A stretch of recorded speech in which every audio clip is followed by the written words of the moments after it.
Hey guys, welcome back to the A Boring History for Sleep. Imagine waking up in the heart of a modern city, but there's no electricity, no cars, and no internet, just the sound of horse hooves, blacksmiths pounding iron, and the smell of burning wood in the air.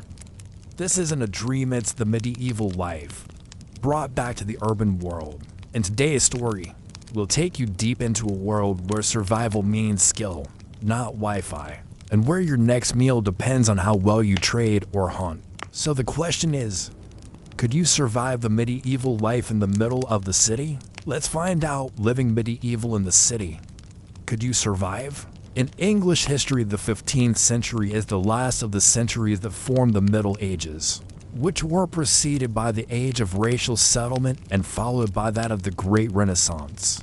Although the active beginnings of this new era are to be observed in the 15th century, yet this century belongs essentially to the Middle Ages. Perhaps the most attractive feature of the Middle Ages is that they were so intensely human.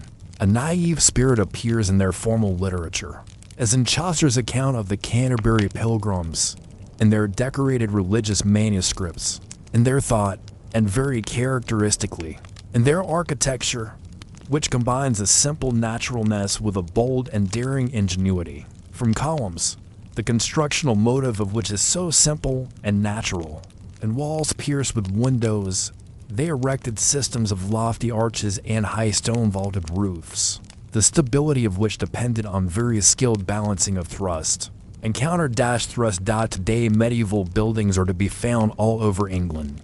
The majority of them are examples of an architecture that has not been surpassed for majesty, beauty, size, and constructional skill.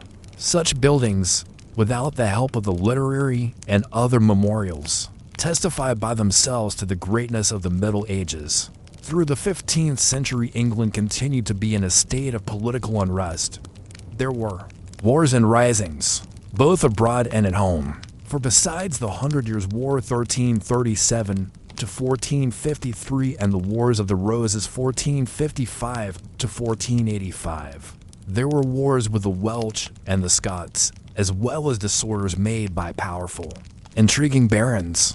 The barons and great landowners took advantage of the weak royal rule to increase their own power. Parliament, especially the House of Commons, succeeded in the first half of the century in strengthening its constitutional position. But during the Wars of the Roses, it became less truly representative of the solid part of the nation, the middle class, and more a party machine worked by the baronial factions. The proportion of people wanting peace and firm government steadily increased, and when the internecine Wars of the Roses, which affected the lords and kings far more than the people, were followed by the protection and order provided without excessive cost by the Tudors, it was the people who most welcomed the change. The towns were, however, comparatively little disturbed by these perpetual disorders. The mayors and corporations as a rule guided their cities through difficult times. With politic shrewdness, town life developed through flourishing trade and an increasing sense of municipal unity and municipal importance, important factors affecting the history of Yorka. Geographical position. Among the factors affecting this particular city, geographical position is evidently the most important. It is to this, combined with the consequent military value of the site, that York owes its origin as a city, its importance in the Middle Ages, and its practical importance today. York, which is the natural center for the north of England, is the halfway house between London and Edinburgh, and is on the shortest and quickest land or air route. However, the journey is made between these two capitals. The Ouse and Humber have enabled it always to be within navigable distance of the northeast coast. The city itself is situated on an advantageous site in the center of a great plain, the north and south ends of which are open. The surrounding hills and valleys are so disposed that a large number of rivers radiate towards the center of the plain. Civilization, if we must rank the ultra-fierce Norsemen, for instance, among its exponents, proceeded westwards from the coast, and wave after wave of the invading peoples crossed with ease the eastern and northeastern hills, which are far less formidable than those on the west. York was already an important place in the days of Britain's making. The days when the land was in the melting pot as far as race and nationality are concerned. York is situated on the higher ground in the angle made by the rivers Ouse and Foss. At their junction, a little to the south, the east and the west, there are low ridges of mound.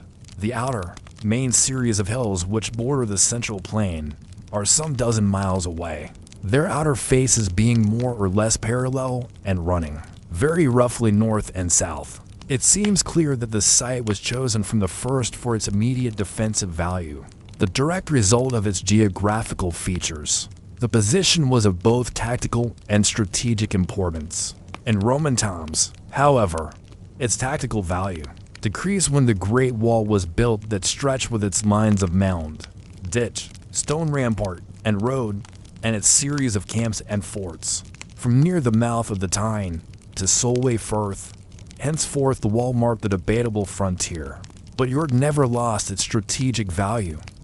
It was thus used by the Romans, William I, Edward I, Edward II, and Edward III in their occupation of and their expeditions against the north. It has served as a base to pat and military headquarters for centuries. York, then, whatever its name, for it had many names or condition, inevitably became an occupied place, a stronghold or a town from earliest times, when the church attained great importance in the north. York, in addition to its natural and military values, became, in 735, an ecclesiastical metropolis. For from this date the Archbishop of York was not only the ruler of the Diocese of York, but in addition spiritual head of the church in the north of England. Further, there were established in the city branches of the civil government, business of the state, both civil and military, and of the church was regularly conducted at York from early times. This political importance lasted long and is intimately connected with many events in the city's history. The fort and military defenses were renewed from time to time, and staff work and general administration, whether Roman or Edwardian, were conducted from York. The king, from whom York was rented by the citizens, had his official representatives with their offices permanently established here. The siege of 1644, after the royalist defeat at Marston Moor, was due mainly to the political importance of the city. In Danish times there were kings of York, the archbishops, besides owning large areas of land in and around the city, had their palace in the city. Monasteries grew up and flourished.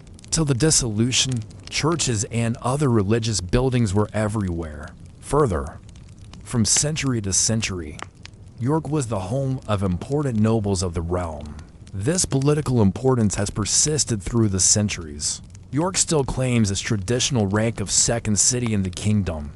A general view of 15th century York Everwick in Anglo-French and Eboracum in Latin would give the impression of a very compact city within fortifications. Almost immediately it would be noticed how the three great elements of national society were very clearly reflected in the general appearance. First, the church, the tremendous and ubiquitous power of which is emphasized by the strikingly beautiful and wonderfully constructed massive minster, but so recently completed, standing, with its more than 500 feet of length, its central tower 100 feet high, most of its roofs 100 feet or more above the ground, dwarfing the petty, storied dwellings. This is but one great church in brilliant contrast. In another quarter, adjoining the city, is the great Abbey Church of St. Mary, crowned by a lofty and magnificent spire rising above the equally fine conventual buildings. All over the city are seen the churches and buildings of other monastic and religious houses. The background of dwellings and shops, built in a similar style, is cut by a few winding streets, and studded with the towers, spires, and roofs of the multitude of parish churches. The intense and far-reaching influence of the church in all phases of life is indelibly marked on this city. The great influence of the royal state, second only to that of the church, appears in the enclosing fortifications and especially in the solid stance of the castle, where the keep stands out stoutly on its fortified mound. The whole castle, self-supporting within its own defenses, its massive walls, broad moats, outer and inner wards, protected gateways, drawbridges, and other tactical devices conveys an impression of power. On the Bishop Hill side of the river, there remains the mound Bale Hill, on which the other castle was erected by order of William the Conqueror. The whole city is enclosed by defensive works consisting of an embattled wall on a mound, with a moat or protecting ditch running parallel to it. At intervals along the walls there are towers. Where the four main roads enter the city, there are the four gateways, or bars, high enough to act as watchtowers and fit by their solid construction. To offer a stout defense, the royal state keeps its stern watch around and within. The third great element, the people, are represented by the few narrow, winding streets and the crowded houses, sending up blue smoke from their hearts. Clustering round the great buildings of church and state, the town itself is almost entirely in the eastern section of the city. On the western side, the houses are grouped along the river bank and between Micklegate Bar and House Bridge. There are several monasteries and churches in this section also. The third estate, the closely living masses, the people, has its outstanding buildings. But these are of comparatively local and small importance.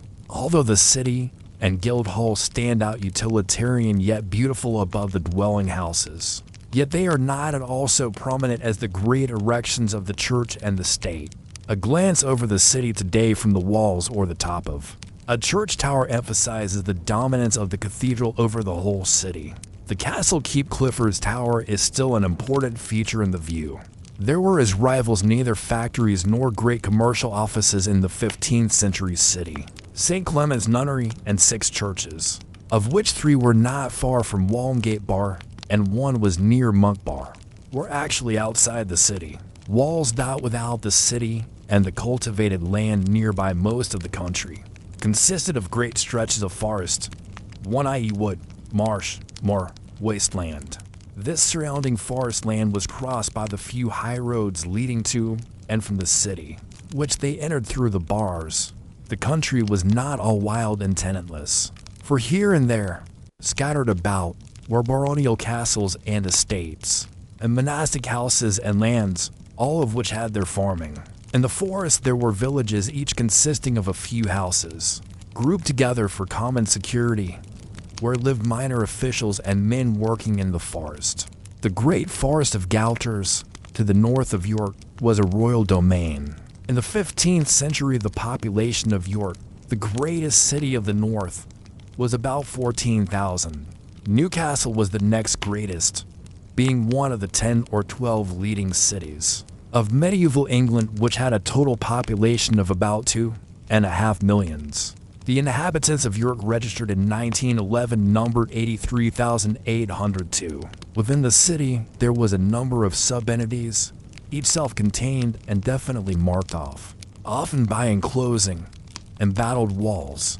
Such was the Minster, which stood within its close. The liberty of the Minster of St. Peter included the parts of the city immediately round the Minster, the Archbishop's Palace, and the Bettern, a small district in the city where some of the Minster clergy lived collegiately, and groups of houses and odd dwellings scattered throughout other parts of the city and the county and elsewhere.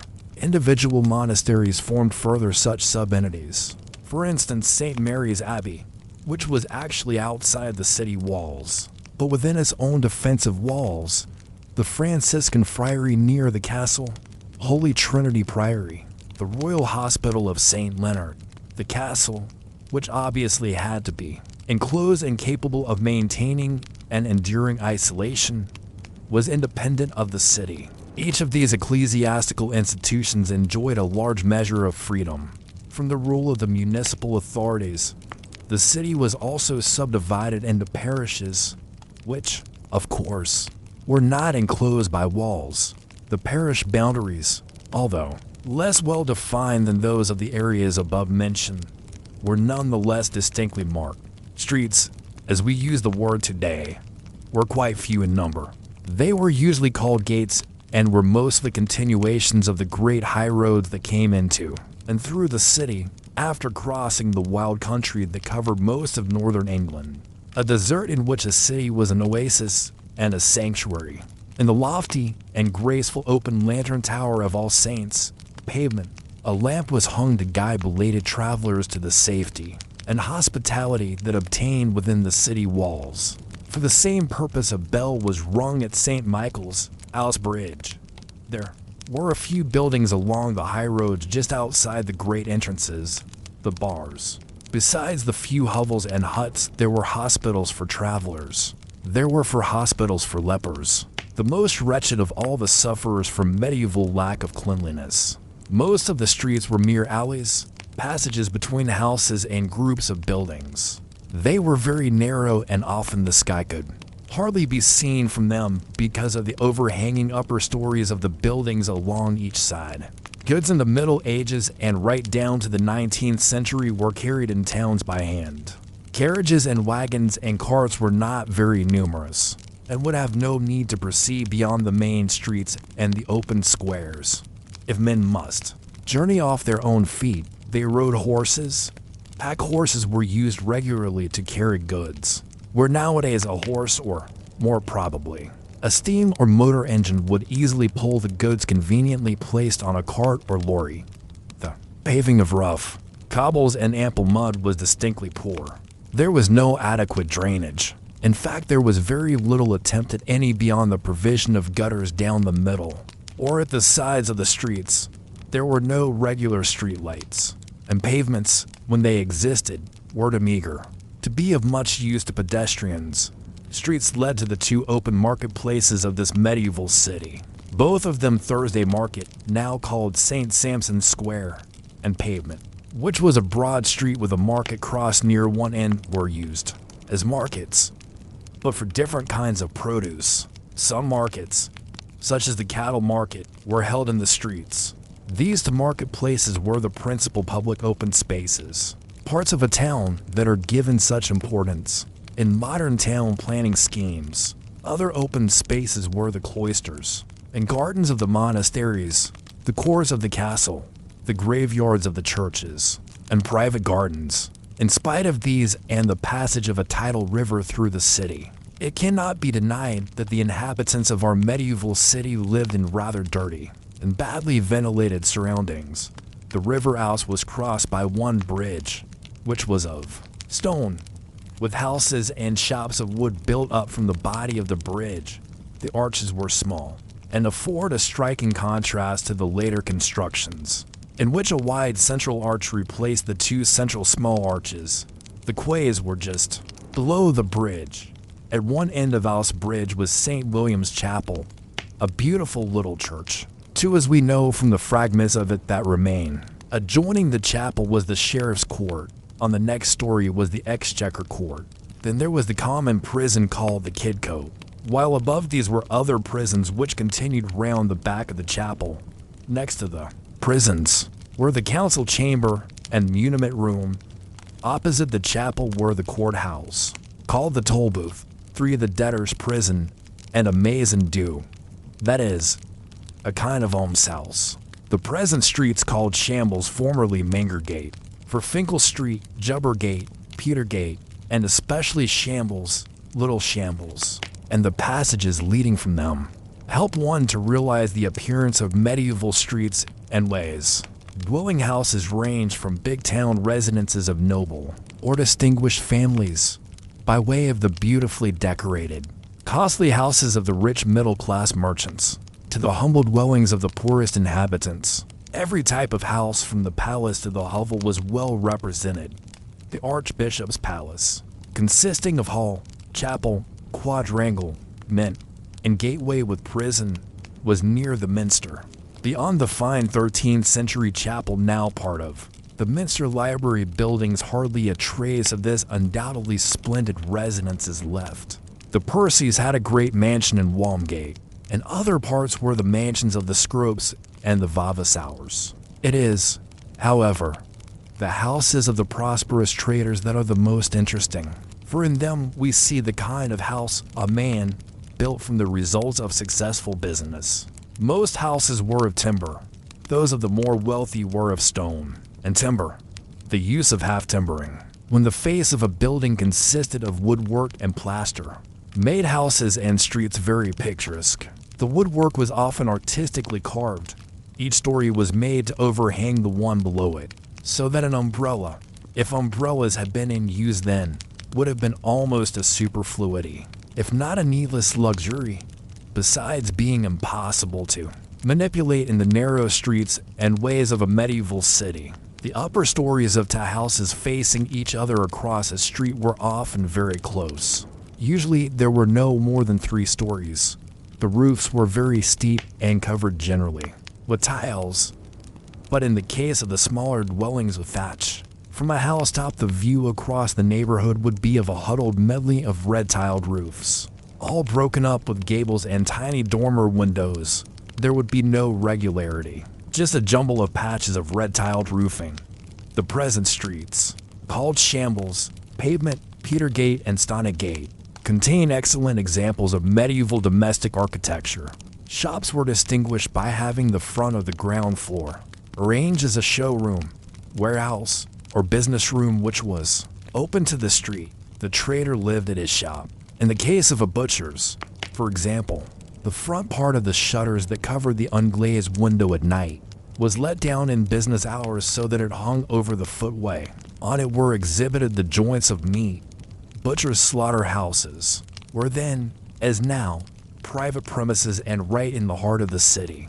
The rooms in the houses were quite small, with low ceilings, the small windows, whether they were merely fitted with wooden shutters or glazed with many small panes, kept together with strips of lead, lighted the rooms but poorly. The closeness of the houses made internal lighting still less effective. The interior walls were of timbering and plaster, often white or color washed. 5 paneling was used occasionally. The ventilation and hygienic conditions generally were far from good, as may be imagined from a consideration of the smallness of the houses, the compactness of the city, particularly the parts occupied by the people, and especially of the primitive system of sanitation, which was content to use. The front street is a main sewer. There were, of course, no drains. At most there was a gutter along the middle of a street or at each side of the roadway. It was the traditional practice to dump house and workshop refuse into the streets. Some of it was carried along by rainwater, but generally it remained. In any case, it was noxious and dangerous. There was legislation on the subject, for the evil was already notorious in the 14th century. The first parliamentary attempt to restrain people in towns generally from thus corrupting and infecting the air is dated 1388. The many visits of distinguished people and public processions always conferred an incidental boon on the city, for one of the essentials of preparation was giving the main streets a good cleaning. There is no wonder that plagues perpetually harassed the people of medieval times and reduced the population miserably. The plague never disappeared till towns were largely rebuilt on a more commodious scale. In the next great building era, which began in 1666 in London and in the early years of the 18th century, elsewhere, no advance was made in sanitation. Till the Victorian age, when town sanitation was completely revolutionist and, for the first time, efficiently organized, the house fire was of wood and peat, though coal was also used. For artificial lighting, oil lamps, wicks, and oil and candles were used. A light was obtained from flint and tinder, the latter being ignited by a spark got from striking the flint with a piece of metal. Rooms were furnished with chairs, tables, benches, chests, bedsteads, and, in some cases, tub-shaped baths. Carpets were to be found only in the houses of the very wealthy. The floors of ordinary houses, like those of churches, were covered with rushes and straw, among which it was the useful custom to scatter fragrant herbs. This rough carpet was pressed by the clogs of working people and the shoes of the fashionable. The spit was a much-used cooking utensil. Tablecloths, knives, and spoons were in general use, but not the fork before the 15th century. At one time, food was manipulated by the fingers. York was advanced in table manners, for it is known that a fork was used in the house of a citizen. Family here in 1443. The richer members of the middle class owned a large number of silver tankards, goblets, mazer bowls, salt cellars, and similar utensils and ornaments of silver, for this was a common form in which they held their wealth. Beer, which was largely brewed at home, was the general beverage, but French and other wines were plentiful. The water supply came from wells, the water being drawn up by bucket and windlass, or from the river when the wells were low. The drinking water of the 20th century city is taken entirely from the river Ouse, but now the water is carefully treated and purified before reaching the consumer. There were not many inns, as is shown in records by the number of inn holders, who formed a trade company. There were also wine dealers. Typical inn signs were the Bull in Coney Street and the Dragon.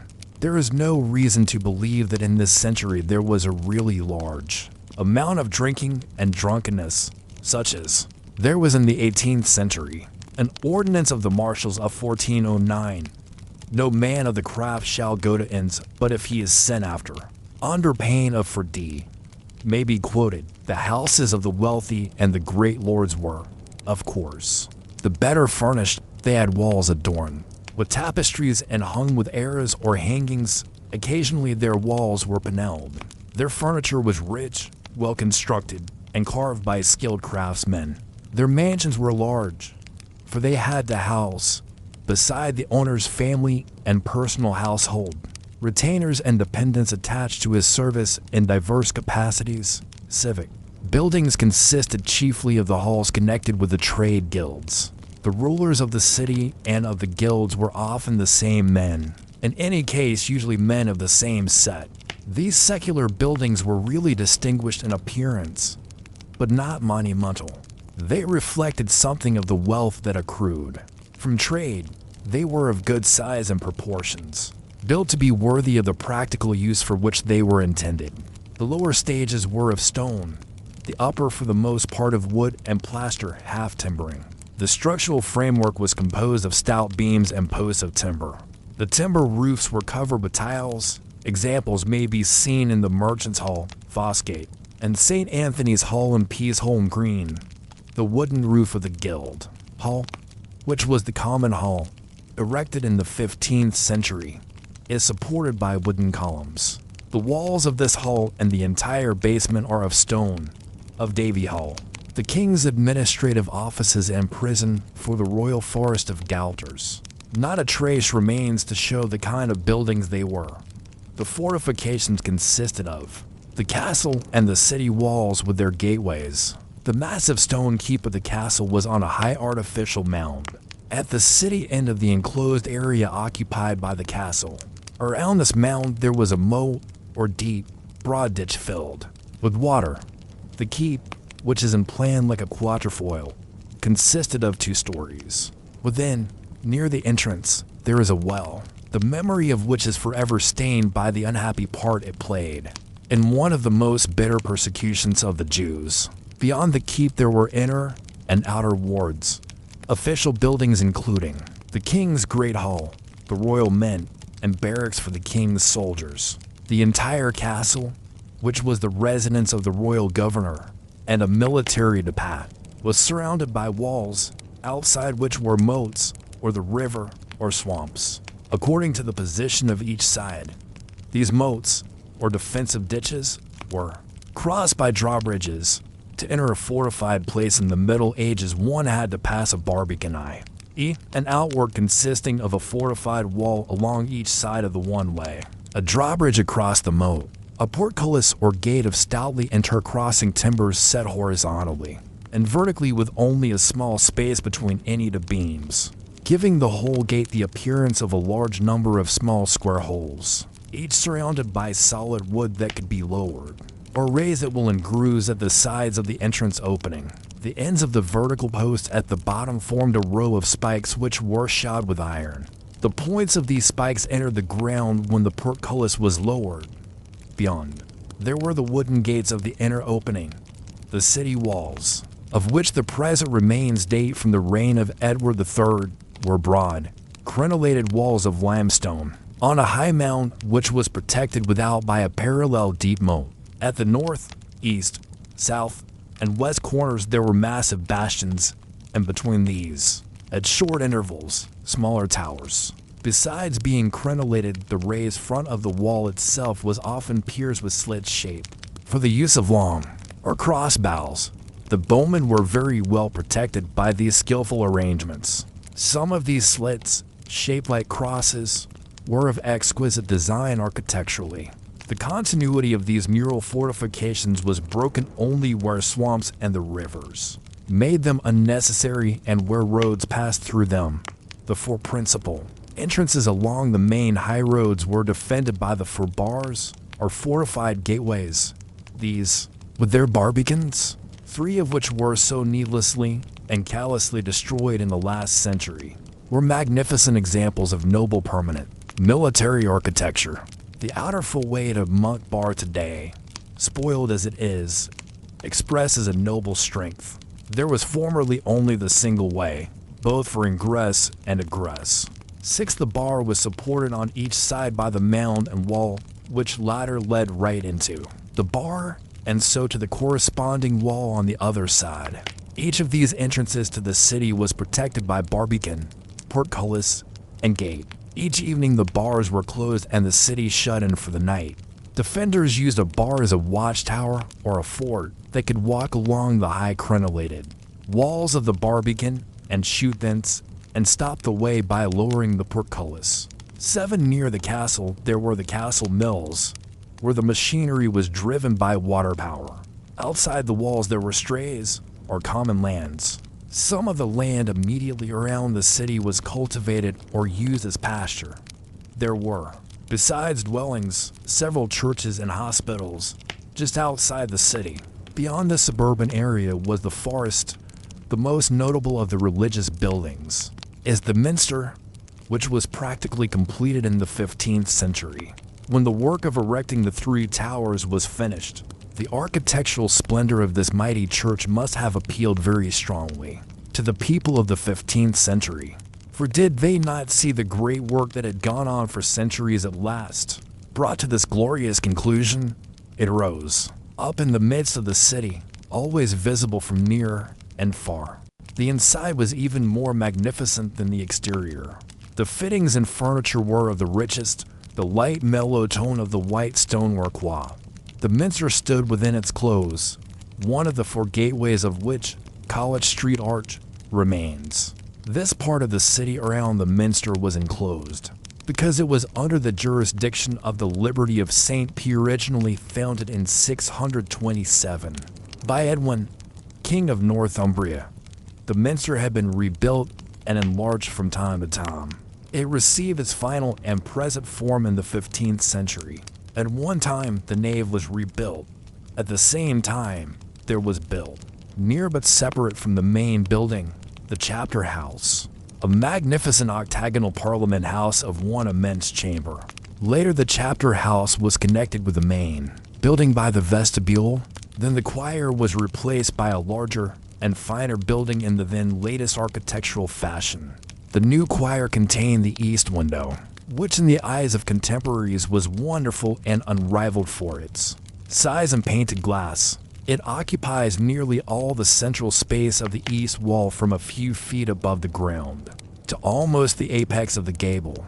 Gothic architecture was so marvelously adaptable that all these parts, built at widely different times, at various and strongly contrasted stages of the development of this English medieval architecture, together make a single building that appears to possess the most felicitous unity of general design and a perfectly wonderful diversity of sectional design. For every part is in complete sympathy with the scheme as a whole. To the east of the central tower is the choir, which was kept exclusively for the services. To the west, the nave, the popular part. The entrance to the choir from the west is made through the stone screen of kings, which, with the lofty organ which rests on it, prevents people in the nave from getting anything more than a glimpse of what is taking place in the choir over. The western ends of the nave aisles are the twin west towers, which contain the bells, the high altar, and reredos stood in the middle of the choir between the two choir transepts, the huge windows of which present and picture the life stories of St. Cuthbert and St. William respectively. The Lady Chapel, the part of the choir to the east of the reredos, was very important in pre-Reformation days when the cult of the Virgin was very popular. To the north and south of the central tower are the transepts. From the north transept, the vestibule leads to the chapter house. The church is, therefore, of the shape of a cross, the center of which is marked by the central tower, with an octagonal building standing near and connected with the northern arm. The furniture was of wood and elaborately carved. In the choir were the fixed stalls with towering canopies and other seats, which were ranged along the north and south sides and at the west end. Chapels were marked off by wooden screens, often of elaborate tracery. The cost of erecting this huge and splendid church must have been enormous. The minster contained the shrine of St. William of York, which, like those of St. Cuthbert at Durham and St. Thomas at Canterbury of European fame, attracted streams of pilgrims, whose donations helped the funds of erection and maintenance. This was an established means of raising funds for church purposes. There was, also, the money from penances and indulgences. The archbishops were keenly interested in their cathedral church. Citizens gave and bequeathed sums of money to the minster funds. In addition, the minster authorities received gifts from wealthy nobles of the north of England. The House of Vavassor, for instance, supplied stone. That of Percy gave wood to be used in building the great metropolitical church. If the money cost was enormous, the completed building, for design, engineering, and decorative work in stone, wood, cloth, stained glass was far beyond monetary value. The nave, the part open to the public, was used for processions. Some started from the great west door, entrance through which was a rare privilege granted only to the highest. The choir was the scene of the daily services of the 7 offices of the day. All around, in the aisles and transepts, were altars. Inside chapels, chantry chapels, where throughout the early part of the day priests were saying masses for the souls of the departed. There were 30 chantries in the minster. The minster has from its foundation been a cathedral. The chapter of canons with a dean at their head has always been its governing body. As a church, it was served by prebendaries or canons, who had definite periods of duty annually, and to residential bodies of priests, of whom some, the chantry priests, lived at St. William's College. This college was erected shortly after the middle of the 15th century. On the site, there had been Salton House, the prebendal residence of the Prior of Hexham, who was canon of Salton. This picturesque building of stone, wood, half-timber, work, and tiled roofs is a little to the east of the minster. It consists of a series of rooms ranged round a central courtyard. It is of much historical interest, and since it was restored recently to be the home of the Convocation of the Northern Province, it is returned to the service of the church. The minor canons, or vicars choral, who were employed by the canons as their deputies, also lived in community. They had their hall, chapel, and other buildings in an enclosed part called the Better, not far from the minster. As a counterpart to the minster, in appearance as in use, was the great, rich Benedictine Abbey of St. Mary of Royal Foundation, with a mitred abbot who sat among the lords spiritual in Parliament. St. Mary's was perhaps the most important of the northern monasteries. The buildings were proportionally large and fine. The church, dating mostly from the 13th and 14th centuries, was particularly long and had a tall spire. It was only a little inferior to the minster in magnificence. On the south side were the cloisters, the open-air workplace and recreation place of the monks, while beyond were the conventual buildings such as the calefactory or warming house, the dormitories, and the refectory or room where meals were taken. The cloisters were square in plan and consisted of a central grass plot, along the sides of which there was a continuous covered walk, with unglazed windows facing the central open space.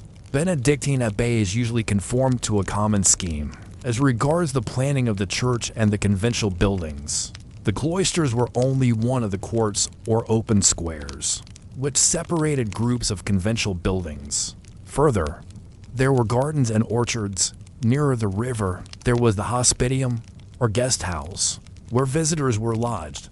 The abbey was within its own walls, and on one side its grounds extended to the river. The gateway, comprising gate, lodge, and chapel, was on the north side. Near the castle, there was an extensive Franciscan friary. On the other side of the river, there was the Priory of the Holy Trinity, the home of an alien Benedictine order. A Carmelite friary in Hungate, opposite the castle, seems, from the few odd fragments of stone that remain, to have had fine buildings. The Augustinian friary was between Lindell and the river. The Dominican house, which was burnt down in 1455, was on the site of the old railway station. The only nunnery in the city was the Benedictine Priory of St. Clement. There were sisterhoods in St. Leonard's and other hospitals. It should, however, be noted there were many nunneries in the districts round York. Some of the religious institutions were called hospitals. The care of the sick was only one of the functions of this type of religious house. Such was the large and famous St. Leonard's Hospital, a royal institution that was not under the control of a bishop. The beautiful ruins of St. Leonard's, which adjoined St. Mary's Abbey, prove how well this hospital had been built. These hospitals, of which there were 15 in York, were in close touch with the people, while St. Mary's, for instance, was one of the great abbeys, where the monks, by the time when the 15th century was advanced, were living luxuriously, easily, and generally unproductively. The religious of the hospitals and lesser houses were still engaged in feeding the poor, tending the sick, and educating the children of the people. Each of these religious institutions, whether monastery or hospital, was within its own grounds, bounded by its own walls. Altogether, they occupied a large part of the total area of the medieval city, which their buildings adorned, and of which they were so characteristic a feature. St. Mary's Abbey, which with its buildings and grounds covered a large area, was actually outside the city proper, but it was immediately adjoining it. There were nearly 60 monasteries, priories, hospitals, maisons dieu, and chapels. The maisons dieu, of which there were 16, were smaller hospitals. They combined generally the duties of almshouse and chantry, parish churches, which were the centers of the religious life of the laity, were everywhere. In the 15th century, there were 45 churches and 10 chapels, so that there was always a place in church for every citizen. A church was always in use, besides the regular public services which took place frequently during the day, and the special services for festivals. There were services in chantries. Both the high altar in the chancel and altars in other parts of a church were used. Several altars were necessary because the number of masses, for the celebration of which money was liberally bequeathed, was very large. The parish church was used for other than purely religious purposes. It was the central meeting place of the parish, and might be described as the seat of parochial government. Meetings were held in the nave. Parts of the church were used as schools. The parish church was also the depot for the equipment of those members who became soldiers. Most, if not all, of these churches were fine specimens of the architecture of the Middle Ages. The so-called Gothic architecture, which is characterized by pointed arches, rib vaulting, and the constant use of the buttress.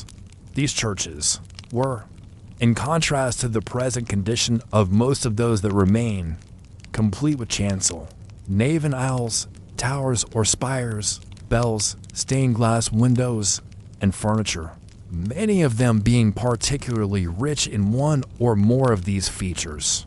The painted windows 9 are especially interesting, for they show the standard of this branch of 15th century art, and are valuable historical documents. The rich, mellow tones of color should be noted, also the incidental pictures of medieval dress and furniture. It is interesting to compare the 15th century work with that done, for instance, by the William Morris firm to the designs of Burne-Jones 1833 to 1898, at a time when the revived art, with other forms of decoration, was enjoying a period of great success. In the 15th century, the church was flourishing materially, at least, and money and gifts were freely given. The offices and services in churches were recited and sung. Organs were used, but were not very large and were capable of being carried about. Although working on similar principles to the modern organ, they lacked its size, power, and varied capacity. At the minster, there were several organs. For instance, the great organs, the organs in the choir. The organs at the altar, BVM the chancel, was the most sacred part of the church, for there was the principal or high altar. In the chancel were the stalls or seats of the clergy and officials. The actual seats could be turned up when the occupants wished to stand. Standing for long periods was made less irksome in that the underside of each seat was made with a projecting ledge, which gave some support. It is thoroughly characteristic of the age that this very human device should have existed, and secondly, that these ledges were carved and ornamented. These misericords, as they are called, were usually curiously, even grotesquely carved. Some of these carvings were founded on natural objects. Some were grotesque heads, others represented subjects, with man and animals. There were pews for the nobility, but apart from the few old and weak people who used the rough bench or two in the body of the church, or the stone bench that ran along the walls, the general public stood during the services.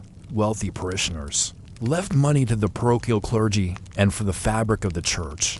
They generally wished to be buried at some particular place within their parish church. Such distinguished men as Nicholas Blackburn, merchant of York, were commemorated at times in their parish churches by means of stained glass windows.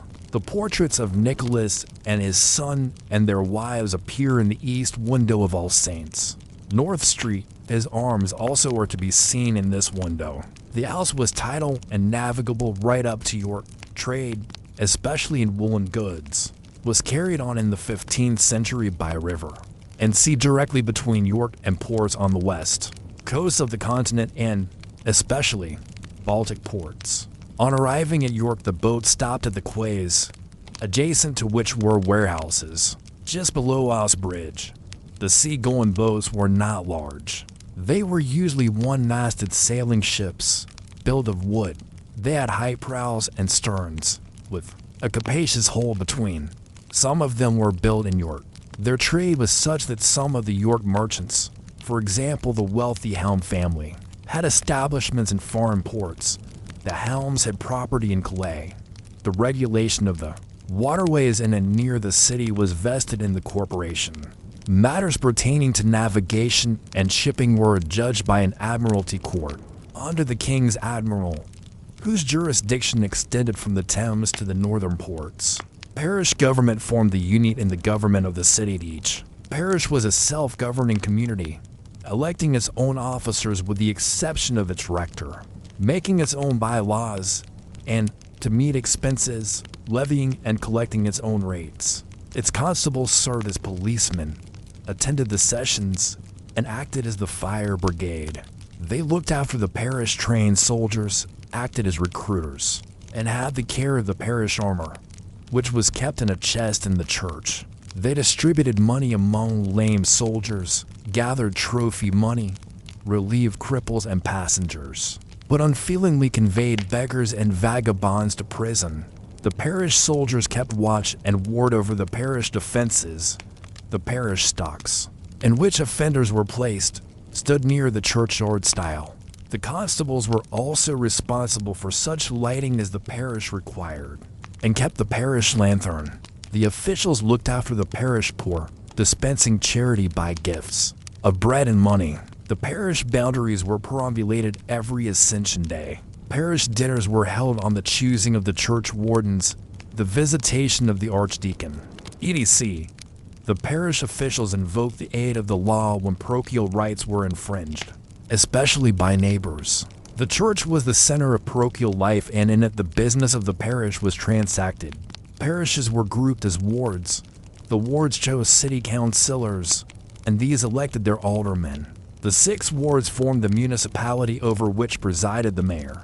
The corporation exercised a general supervision over the whole of the parishes, of which there were 45. Gradually, the duties and powers of the various parish officials have been transferred to the city council. The United Parish Soldiers became the city trained bands. In 1900, the last remnant of parochial officialdom passed into the power of the corporation, when parish overseers ceased to exist and, for rating purposes, the city of York became one parish instead of the original 45 separately rated areas. One, the cathedral, i.e. the Liberty of St. Peter, and the royal castle were outside municipal control.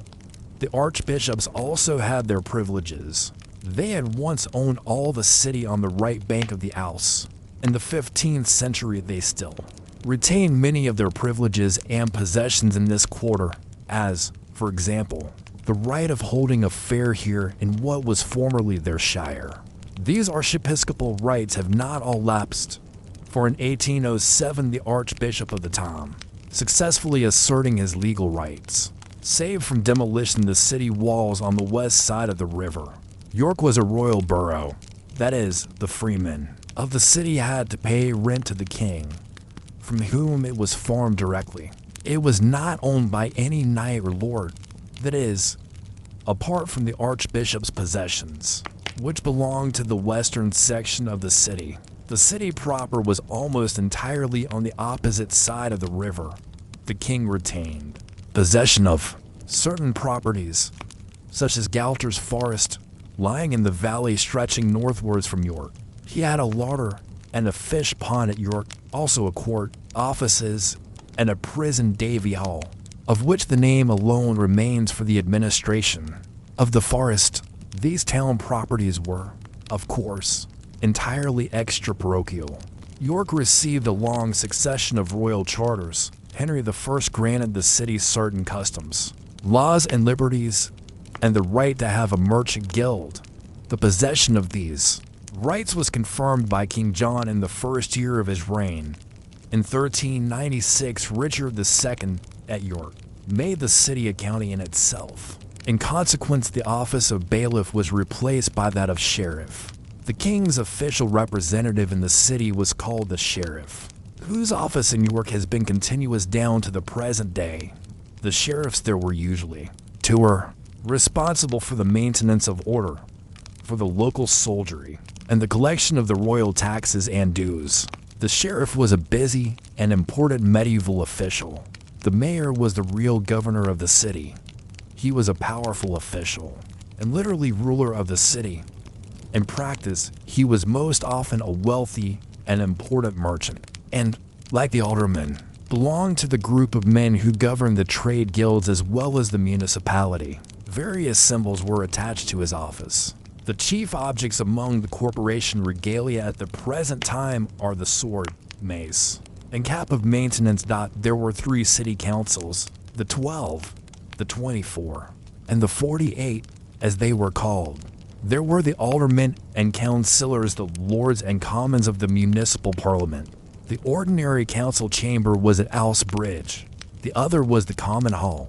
The present guild hall, sometimes the whole community of citizens, met when for the moment the government of the city became essentially and practically democratic.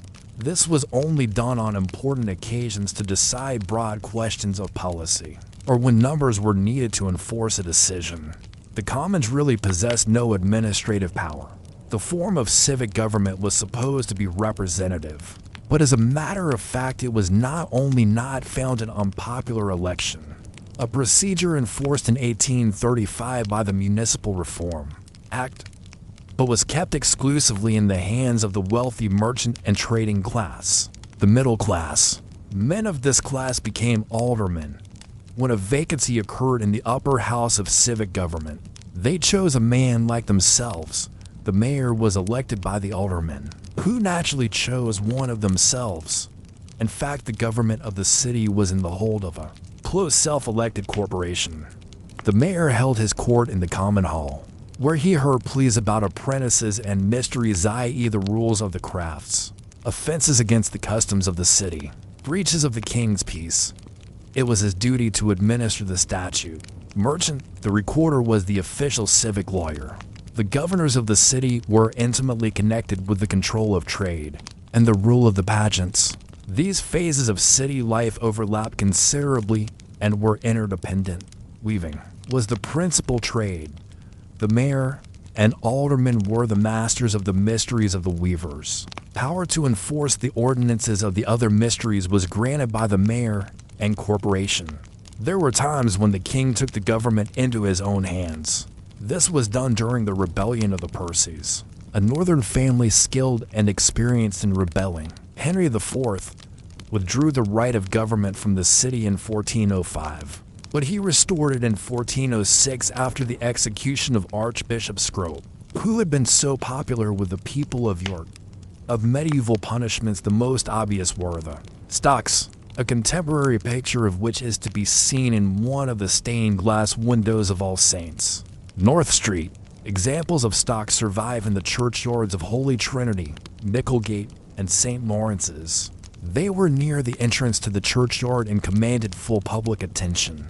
The petty offender, condemned to spend so many hours in the public, gaze and subject to whatever treatment the public chose to inflict on him, sat on the ground or on a low seat, while his feet were secured at the ankles by the vertical boards. The upper was raised for the insertion of the ankles, and the specially cut out half-round holes in each board, so that when the boards were touching and in the same vertical plane, the ankles were completely surrounded by what died to its political importance. York owed the ghastly exhibition of heads and odd quarters of traitors and others, who had gained punishment of national importance, which usually consisted of hanging, drawing and quartering, when the quarters and the head were sent to London and the principal towns of the kingdom to be exhibited on gateways, towers, and bridges. This practice served to provide the public with convincing proof that a traitor was actually dead, and was very necessary in an age when rumor, stuffing the ears of men with false reports, held sway over the blunt monster with uncounted heads. The still discordant wavering multitude. Micklegate Bar was so used. In Shakespeare's Henry VI, Queen Margaret makes, with reference to the Duke of York, this bitter play of words, off with his head and set it on your gates. So York may overlook the town of York. One very interesting practice in connection with the medieval system of law and policing was the use of the right of sanctuary, the monasteries, the minster, and all churches had this right of giving a sacrosanct safety to criminals and others flying from their pursuers, whether officers of the law or the general mob, whose right, be it noted, it was to join in the chase after offenders, the hue and cry and help to arrest them, provided the pursued reached the prescribed area, which, in some cases, is at the nationally famous sanctuary of St. John of Beverley, prevailed for some distance from the church itself. He was saved from his pursuers. Hexham Abbey and Beverley Minster still exhibit their sanctuary chairs or frithstools. In the north door of Durham Cathedral, there is an ancient, massive knocker, the rapper, of the form of a ring, being held in the mouth of a grotesque head. The frithstool, to which the seeker went at once, stood near the high altar at which he made his declarations on oath. His case was carefully investigated, and often sanctuary seekers were allowed to exile themselves from the kingdom. The coroner was the public officer of inquiry.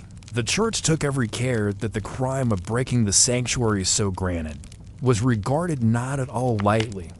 The right of sanctuary, after being changed to apply to certain towns, only among them York continued, till it was ended by law in the reign of James I. Condemned heretics were burnt to a Tyburn, the site of local executions, some way from Micklegate Bar along the main South Road. Beat parliamentary and national life adhering to the general principle.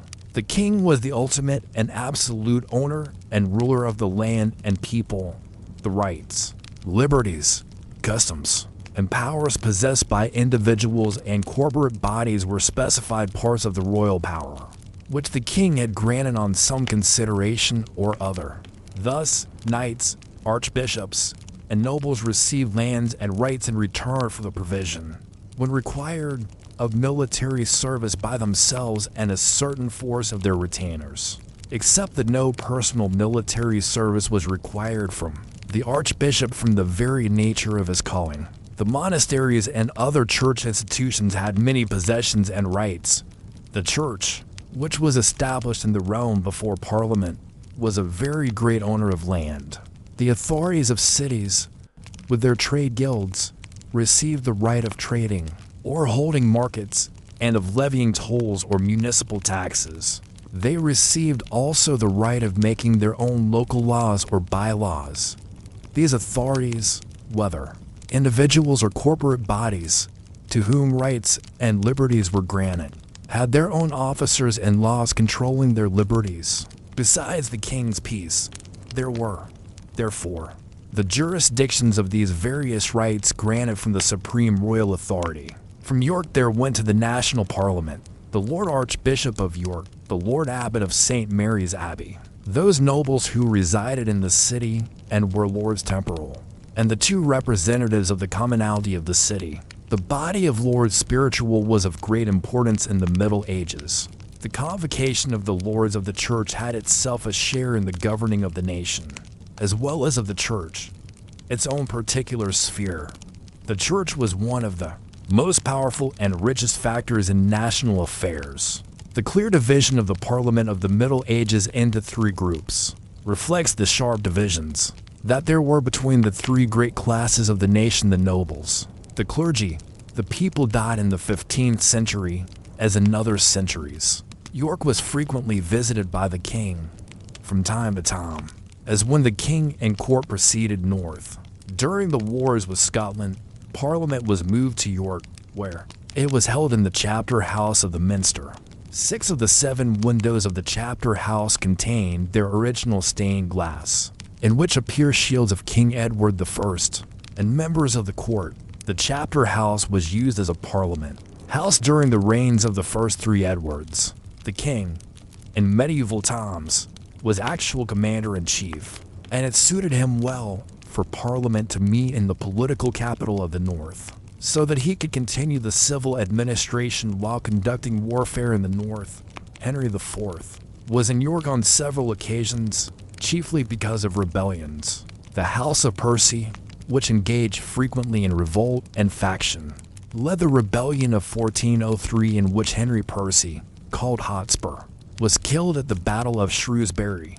Harry Hotspur, whom Shakespeare made in accordance with tradition the fiery and valorous counterpart of Prince Hal, Henry IV the heir and Falstaff's companion, was buried in the Minster when Archbishop Scrope headed a revolt, also not unconnected with the Percys, from York and was arrested.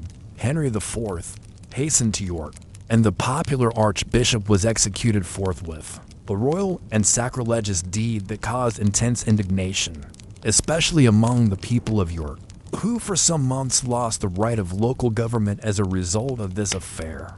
The Wars of the Roses 1455 to 1485, a long internecine feud between kings, lords, and landed gentry, affected the towns but little. The baronage suffered heavily, the middle class lightly. No town ever stood a siege, while Towton was the only battle in which the common soldiers had heavy losses. Warwick made it a practice to spare the commoners, whereby he conciliated the people. Under Yorkist rule, after the decisive Battle of Towton 1461, England can be described as not unprosperous. One very notable feature was the immense amount of building that was done, and that not so much of castles as of country houses, churches, and cathedrals, so many of which splendidly adorn the land today. The only people seriously affected by the Wars of the Roses were the main participants, compared with modern warfare, which is unabated scientific extermination. Medieval warfare was often of the nature of a mild adventure. The size of the opposing forces was very small even compared with the scanty population. The chief weapons were lances, swords, long bows, and crossbows, but protective armor was worn. The fighting was generally sporadic and desultory, and the casualties were very few. It was at York that Henry VI awaited the news of the result of the Battle of Towton. Edward IV entered York as victor after the battle. York, like other cities at the time, took care to maintain the good graces of both sets of combatants. Although through the Wars of the Roses, national parliamentary government ultimately broke down and gave way to the strong personal kingship of Henry VII, the towns, which actually suffered little, increased their local powers. Civic government developed much and trade flourished during the century. York had a good friend in Richard, Duke of Gloucester. The city was very loyal to him and helped him by raising troops in his support. When he visited York, he was received with immense festivity and magnificence. The mayor and corporation and their correspondence with him addressed him as our full tender and especial good lord. They had to thank him for his great labor now late made unto ye king's good grace, for the confirmation of the liberties of this city. But for his death at Bosworth, York would have benefited greatly by his munificence. Henry VII was in York. In 1487, after Bosworth 1485, the city had assured him of its loyalty. The marriage of Henry of Richmond, who represented the House of Lancaster, and Elizabeth, daughter of Edward IV, Duke of York, fittingly followed the conclusion of the Wars of the Roses. With Henry VII's reign, a new era began in English history. Throughout the century, the city could not avoid contact with rival parties and powers. In spite, however, of rebellions and the Wars of the Roses, the capital of the North managed generally to steer a safe course. Through many storms, other links with national affairs were the periodic visits of the king's judges who traveled on circuit over the country, stopping in important centers to hold assize there. Their duties consisted not only in settling matters of litigation, but also in reviewing the way in which all the king's affairs were being conducted in each locality.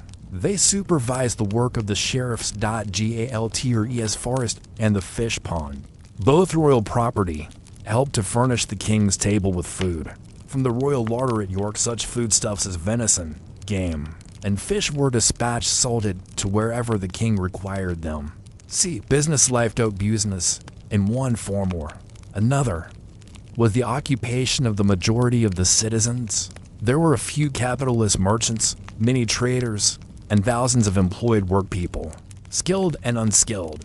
Such street names as Spurrier Gate, Fisher Gate, Girdle Gate, Hosier Lane, and Collier Gate would suggest that men in the same trade had their premises in the same quarter, possibly in the same street. The English middle class, which had taken form in the 14th century, was well established in the 15th century, when it became so important as to be an appreciable factor in the national life. The middle class arose through currency, the use of money to bring in more money by trading. Trade became the monopoly of the middle class, the successful master traders. It was men of this class, the capitalist employers, the merchants and traders, who were the mayors and aldermen, who ruled the city. The exclusiveness, which was eminently characteristic of this class, appeared especially in their attitude towards national taxation, and in that towards trade organizations. With regard to taxation, the towns persistently avoided the assessment of individual traders, who did not wish to disclose the amount of their wealth, by agreeing that the whole town should pay to the exchequer a sum to be raised by the mayor and corporation. The middle class achieved its aims politically by transformation from within, instead of making a direct assertive attack. These master traders usually so developed their own interests within the established institutions, such as the guilds, that they ultimately gained their object quietly and shrewdly. This class established itself against the king and the nobles on the one hand, and during the century in effective fashion against the workers on the other. This appears in the more definite distinctions of class. Among the citizens that arose, the masters had got the control of the guilds into their own power, while maintaining the original outward appearance of the guilds as societies of men, affected by the same interests in daily life. The employers had actually become a powerful vested class that ruled both city and guild life in the 15th century. The workmen were founding fraternities of their own, Memory of the Jews, the money dealers of other times, survived if only from the harrowing stories of the various persecutions that had taken place all over England, and not least in York.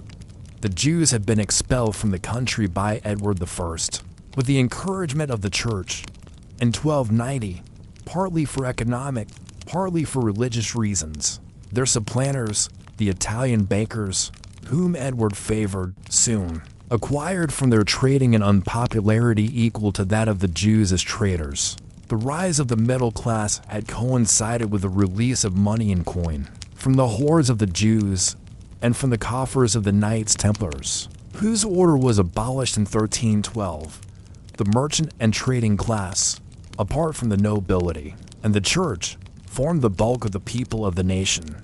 They were the solid part of the nation that paid taxes, that supplied clerks, monks, and priests, that liberally supported the church, that kept the nation progressive and solvent by commercial undertakings. The professions, as we use the term today, had not as yet attained sufficient importance for them to form a distinct class division.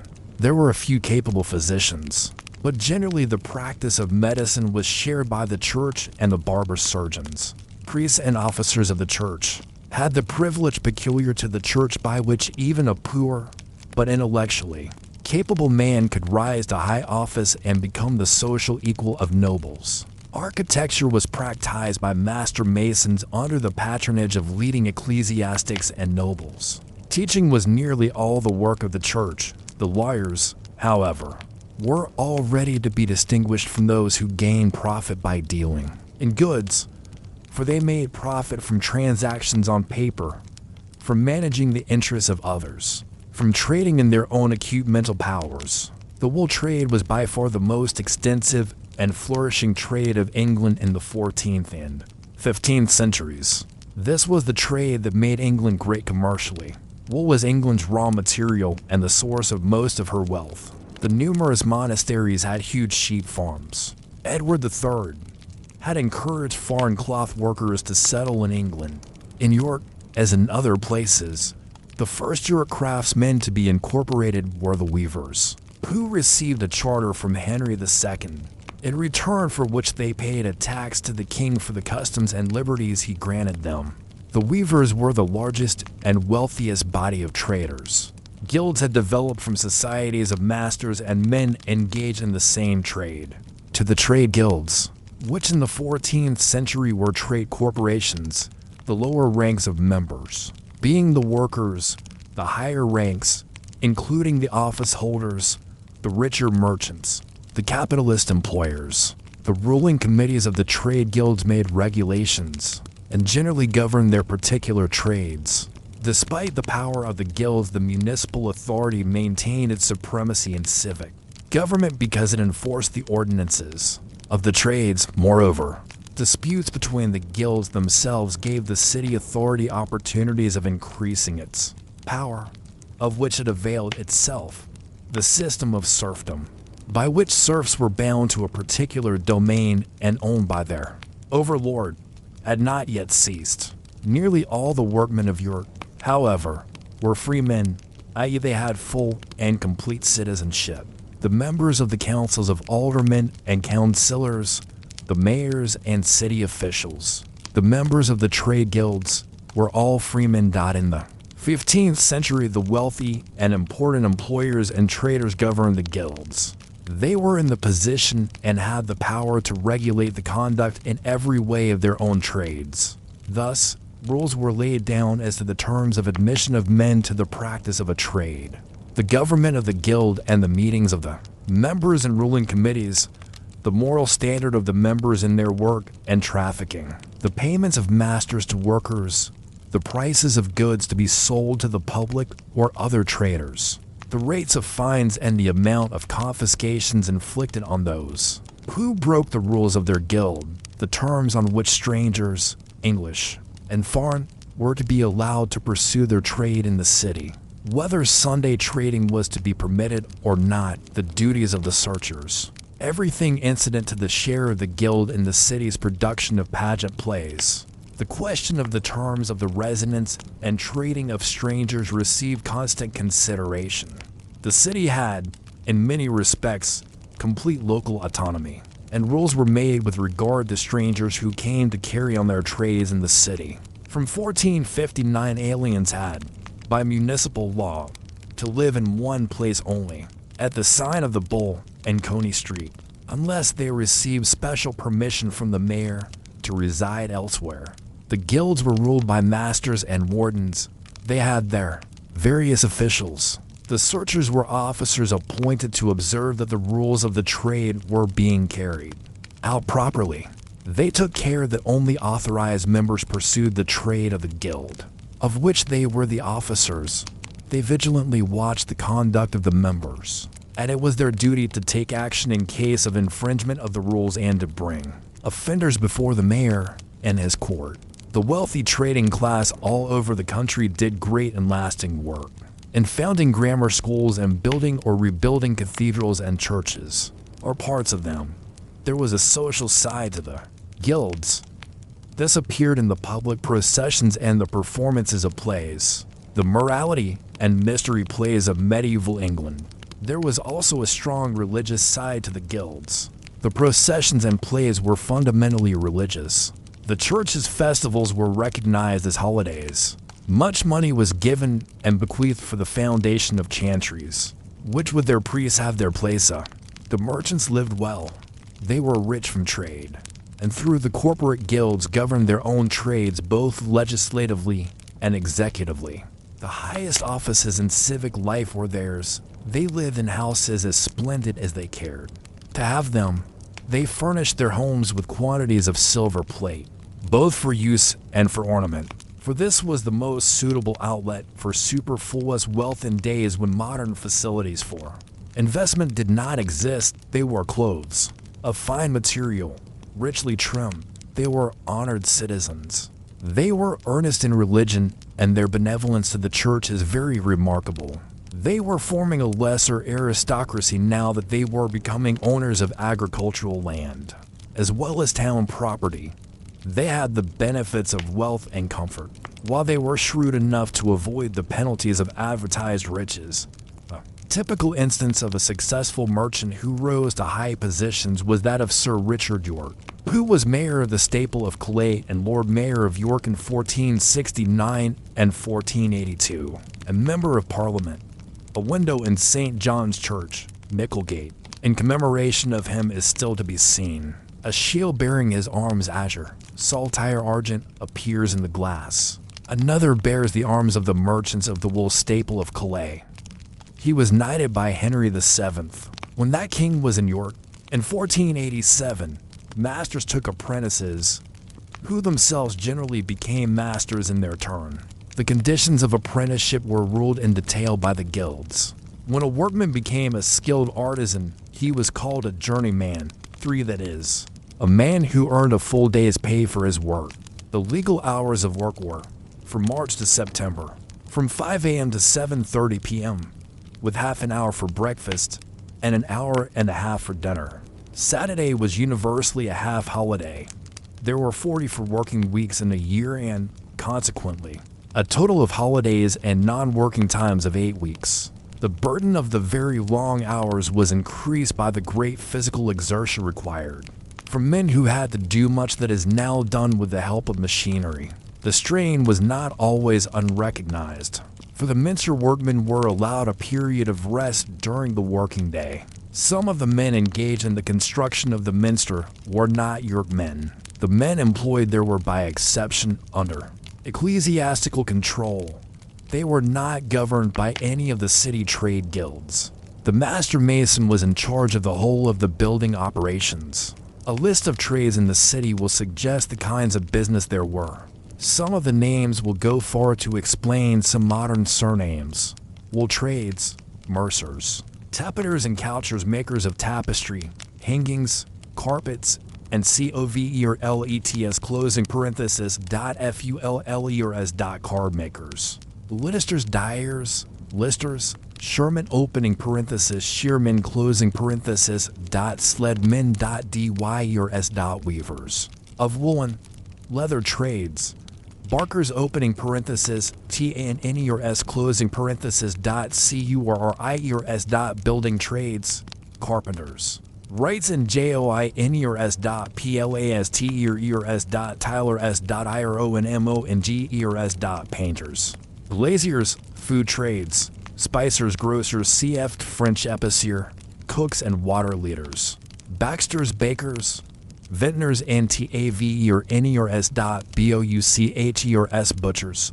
Poulters, poultry dealers. Wine drawers. Carters of wine closing parenthesis, sauce makers. For outfitting trades, tailors. SKINNERS. Vestment makers. Glovers. Hosiers. Hat makers. Cap makers. CORDWAINERS. Cobblers closing parenthesis, SADDLERS. GIRDLERS. And nailers. Spurriers and lorimers makers of spurs. That's for bridles, etc. Armor trades. ARMOURERS. Smiths. Bowers and Fleckers Fletchers, makers of bows and arrows, cf. French Flechet. Household trades. Coopers, pewterers and founders. Chandlers, makers of candles and wax images closing parenthesis, potters, coulterers, buckle makers.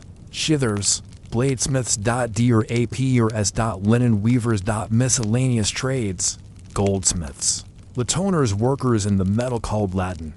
Barber surgeons, the medieval medical practitioners. Parchmenters and bookbinders, SCRIVENERS. Writers of texts. Ostlers. And dash holders closing parenthesis, shipwrights, fishers and mariners. Artist craftsmen of York supplied most of the churches of the north of England with their beautiful vessels, furniture, and ornaments. In the workshops of the city, the metropolis of the north, there were worked and made embroidered vestments of all kinds, engraved chalices and vessels of silver and of gold and carved work, including statues and images in stone, wood, and wax. Bells were cast with beautiful lettering. Brasses for grave slabs were made bearing finely designed effigies. Marketing, i.e. trading, was done mostly at the frequent and regular markets and at the fairs. The right to hold a market or a fair was among the rights obtained by means of royal charters. While markets were held once or several times a week or every day, fairs took place more rarely and at some of the most important and popular holiday seasons of the year, like Whitsuntide. Fairs attracted a much larger public than the markets. In the city, there were markets in different places for different kinds of produce on certain days. For instance, in the 15th century, there was a market of livestock at Toft Green every Friday. The public squares, called Thursday Market and Pavement, were used as marketplaces. Some markets were held in the streets. Stalls were set up on which to exhibit the wares, the ordinary foodstuffs and materials, just as in the open market held at the present time in the long and broad Parliament Street, formed of Thursday Market and Pavement, and the space formerly occupied by a compact mass of old houses between the two originally distinct squares, where the things sold and bought at the medieval markets, such as butter, meat, fish, linen, leather, corn, poultry, herbs. Some, for example butchers' shops, kept open market every day. Craftsmen worked goods at the premises of their merchant employers, which usually combined the latter's home and workshop. It was chiefly at the markets and fairs that these goods were sold. Markets and fairs were controlled by the authority, whether municipal or archiepiscopal, that possessed the right of holding them. Again, particular care was taken to ensure preference being obtained by the citizens over strangers. The Lammas fairs were held under the authority of the archbishops, who assumed the rule of the city and suburbs for the period of the fair. The sheriff's authority, in consequence, was suspended for that period. The archbishop, meanwhile, took tolls, and all cases that arose during the holding of the fair were judged by a court set up by him. Fairs combined both trading and entertainments, for they were held on public holidays. They fostered trade and served to provide a change from the ordinary routine of life. It was perhaps at fairs that medieval people were at their noisiest, for for these were occasions when they gave themselves up unrestrainedly to merrymaking, wild and clamorous. Strolling players and the whole variety of medieval entertainers set up their stands and booths, and amused the dense surging crowds that thronged the squares and streets. York had a large overseas trade, especially in wool and manufactured cloth. Some of its merchants owned property abroad. Some went abroad and encountered perils by sea and perils from foreigners on the continent. York traded with the Low Countries, where veered near Middleburg and Dordrecht were ports that ships entered to discharge cargoes, loaded on the York quays. The trade between York and the Baltic ports was much greater than that done with them from any other English port. Foreign sailors were to be seen in the streets of 15th century York. Foreign goods were handled in the city. Wines were imported from France, fine cloths from Flemish towns, silks, velvet, and glass from Italy, while from the Baltic came timber and fur. From the North Sea came fish, much of which was brought to York from the coast by pack horse across the moors. The herring was an important article of food. Money was measured in marks, shillings, and pence. Of the current coins, those in gold were called the angel, half angel, the noble, half noble, and quarter noble. In silver there were the groat, half groat, the penny, and half penny. The local branch of the royal mint was housed within the castle. The building containing it was rebuilt in accordance with an order of 1423. The coins from this mint, which was at work during a large part of the 15th century, bore distinctive marks to show the place of minting. Silver coins bore the inscription, Civitas Iberaci. The archbishops continued to use their privilege of coining money. The following extracts, interesting for the substance and the literary form, are taken from the city records as published by the Surrey Society, vols. 120-125. The York Memorandum Book, from the Ordinances of the Pewters, 1416. Insistence can hardly be too great on the tremendous and widespread influence of the Church. In the Middle Ages, the greatness of the Church continued during the 15th century. It derived from the traditions of an age when absolute power prevailed, from the undisputed usage of centuries, from a logical system of dogmas, and from international sanctions, the ornate services, allegiance to the distant pope, the immense hold of the priests on the laity, the large territorial possessions of ecclesiastical bodies, impressed the people with the power of the Church. These things came to the 15th century as established facts. The spirit of revolt indeed had appeared with Wycliffe and his followers in the 14th century, but already met with severe repressive opposition. It was not till Tudor times that the new spirit, stimulated by the revival of learning, the Reformation, the invention of printing from type, geographical discovery, the suppression of long years of internecine warfare, and the establishment of a strong government, had accumulated enough energy to burst the bonds of medievalism. The 15th century was at the end of an age.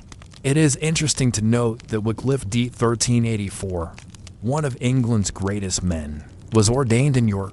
He stands out as a daring and inspired pioneer who strove to provide the land with priests who were true and earnest shepherds. He attempted the superhuman task of reviving true religion among a people that had become to a certain extent dull, irreverent, ignorant, and thoroughly superstitious.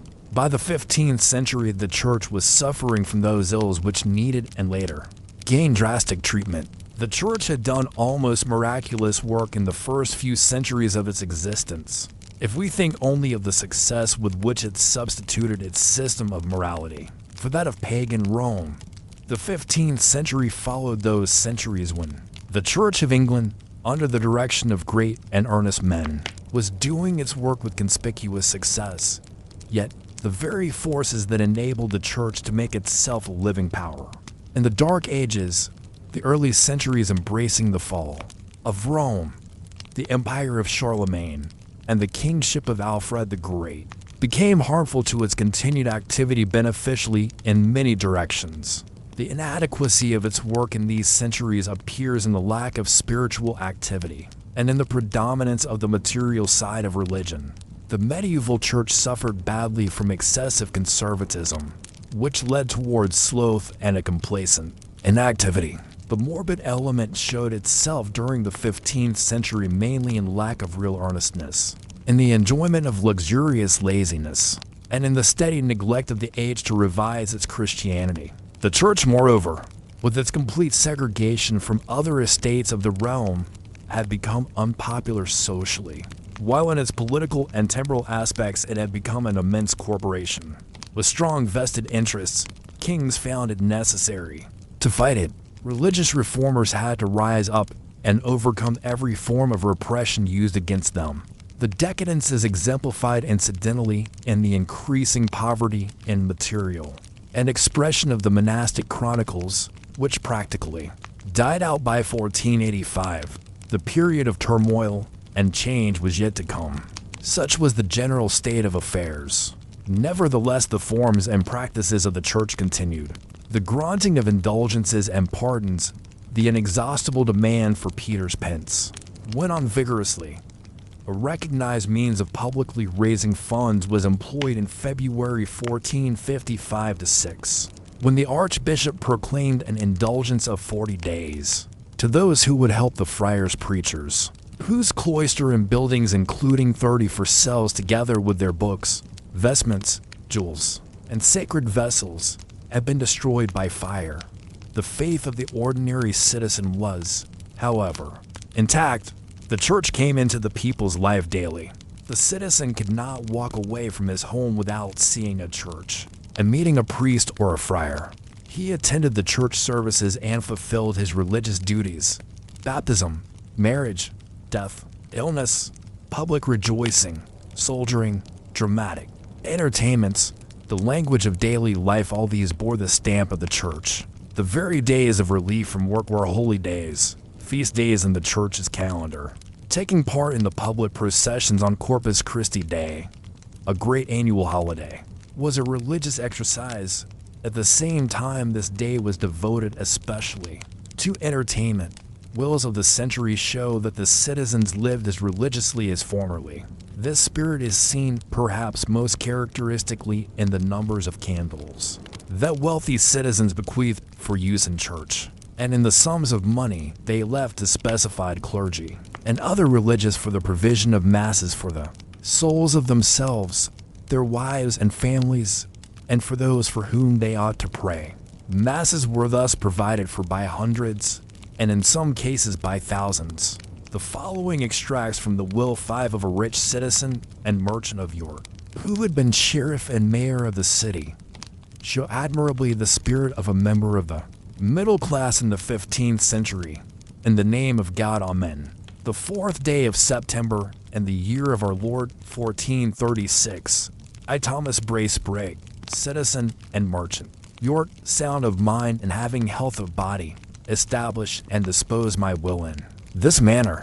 First, I command and bequeath my soul to God Almighty, to the Blessed Mary, Mother of God and ever Virgin, and to all saints, and my body to be buried in the parish church of Saint Savior in York, before the image of the crucifix of our Lord Jesus Christ, next to the bodies of my wives and children lately buried there. For having which burial in that place I bequeath to the fabric of the same parish church 20s. Also I bequeath for my mortuary my best garment with hood appropriate for my body. Also I bequeath to Master John Amal, rector of the said parish church, for my tithes and oblations forgotten, and that he may more specially pray for my soul. 20s. Also I bequeath for 2 candles to burn at my exequies 30 pounds of wax. Also 10 torches to burn around my body on the said day of my burial, and that each torch shall contain in itself 14 pounds of pure wax. Also I bequeath to 10 men carrying or holding the said 10 torches in my exequies 10 gowns, so that each of the said 10 poor men shall have in his gown and hood 3½ ells of russet or black cloth, and that the aforesaid gowns shall be lined with white woolen cloth. And I will that my executors shall pay for the making of the same gowns with hoods. Also I will and ordain that to fit and proper chaplain shall be found to celebrate for my soul, and the souls of my parents, wives, children, benefactors, and for the souls of those for whom I am bound or am debtor, as God shall know in that respect, and for the souls of all the faithful departed, for 1 whole year, immediately after my decease. In my parish church, the will is a very long one, altogether for 170 pounds of wax to last 15 years. Would be necessary to satisfy the requirements of the will. 765 masses are specially arranged for. Besides, provision was made for masses to be said by more than 21 chaplains, the religious of 5 priories, for women, and by every friar and priest of the 4 orders of friars in York. There were also bequests to 2 anchoresses, 1 anchorite, and 1 hermit, to pray for the soul of the testator and the souls aforesaid. Bequests were made to the poor of Saint Saviours, to lepers in the 4 houses for lepers in the suburbs, to the poor in Messensdew, to the prisoners in the castle, in the archbishop's prison, and in the Kidcote. The testator ordered gifts of coal, wood, and shoes, and 1,000 white loaves of bread to be made among the poor and needy. The bequests to relatives and directions to the executors occupy a large part of the will, which is that of a particularly wealthy and important citizen. Charity, however, was a marked characteristic of these men who had become rich through trade. With a generous spirit, they put into practice the teachings about giving to the poor and to prisoners. The amount of money spent in founding chantries and paying priests for masses for the departed testifies to their faith. It was part of the policy of the church to keep the instruction of the people, young and old, in its own control. Practically all the educational work in York during the century was the work of the church. Through the monasteries and hospitals, the church did valuable work in feeding the poor, helping the needy, and in educating the poorer citizens' boys. The Royal Hospital of St. Leonard did such work. It was a peculiar institution, being under the authority of the king, and containing a sisterhood as well as a brotherhood. It included a grammar school and a song school. As an institution, it was self-supporting. Food was made on the premises, and the carpenters and similar work was done by brethren in the hospital's own workshops. The large number of priests were variously employed.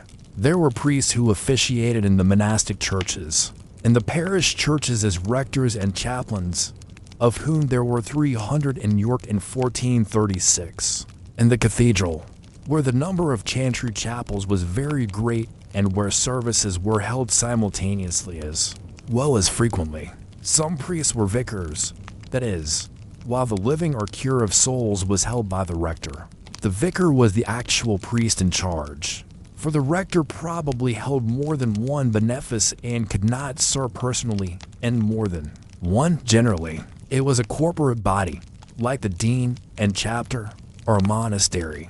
That was the rector of a number of livings at the same time.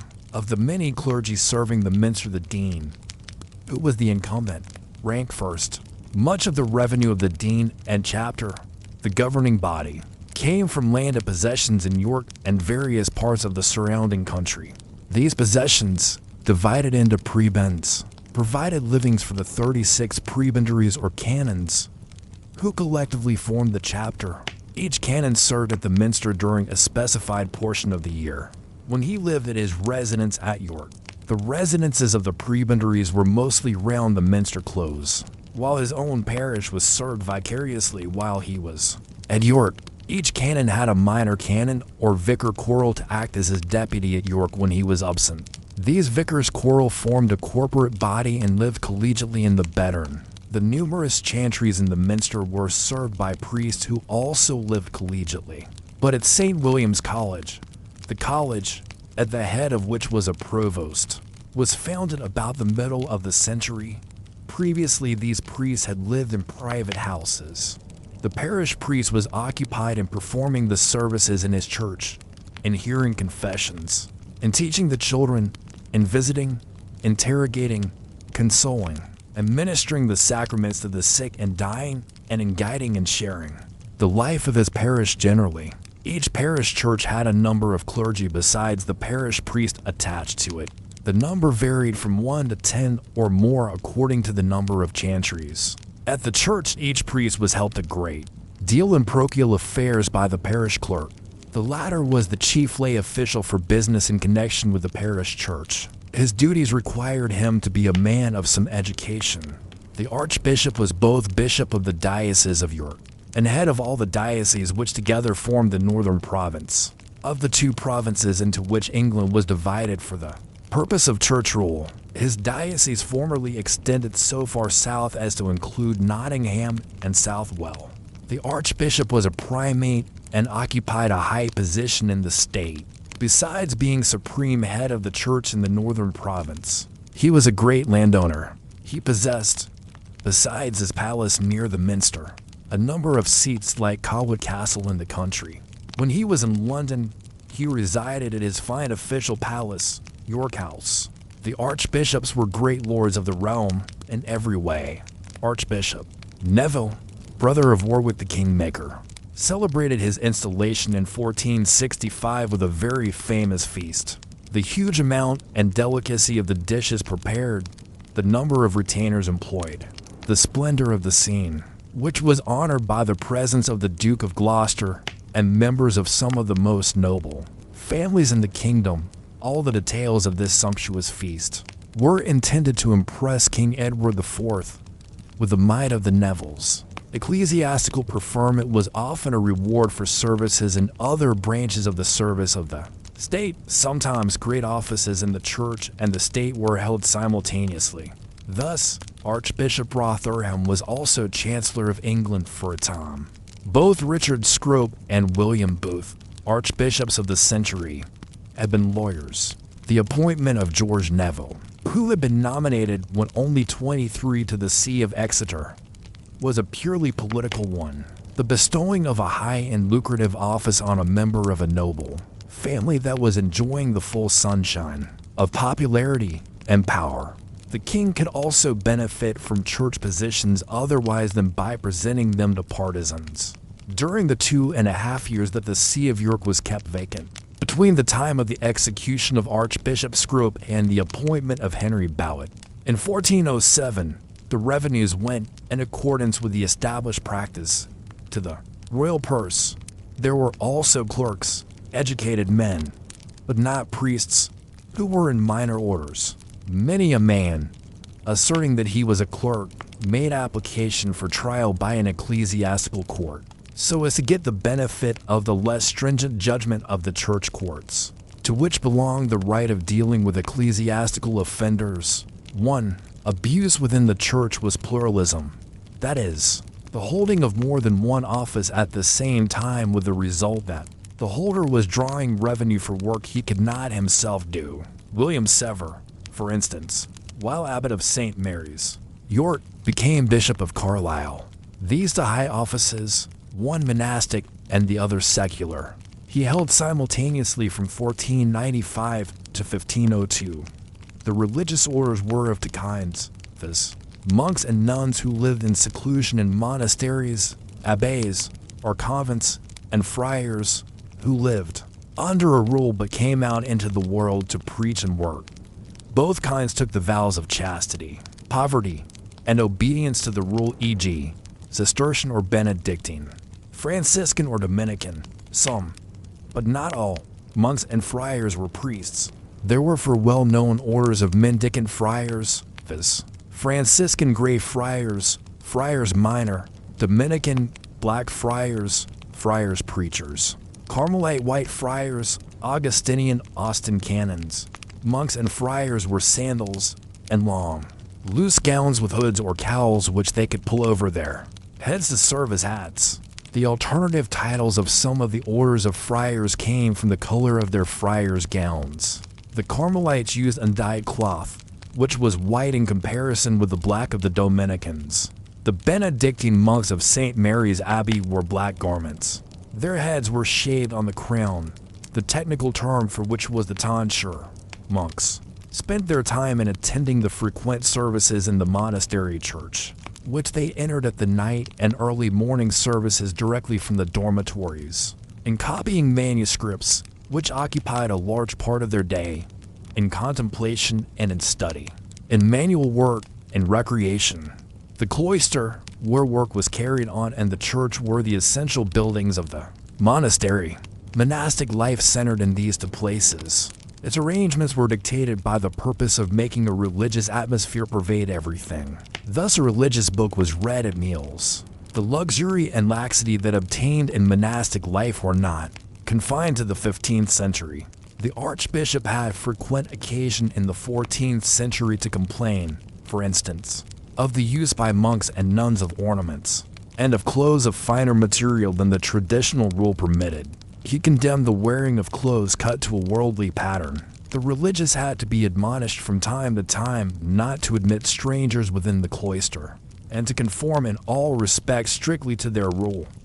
During the century, St. Mary's Abbey contained about 60 monks, including the abbot, the supreme head, and the prior, who held the second highest office. Besides, there was a very large number of lay brethren, servants, and officers. For in addition to the internal work at the abbey, there was the management of the abbey estates and business. Abbots and monks were always keen traders. Altogether, the personnel of St. Mary's might have numbered about 200. The influence of such a monastery as St. Mary's was very far from being restricted to affairs within the abbey walls. Through its abbot, it had a spokesman in the House of Lords. There were cells dependent on the abbey and often at a distance.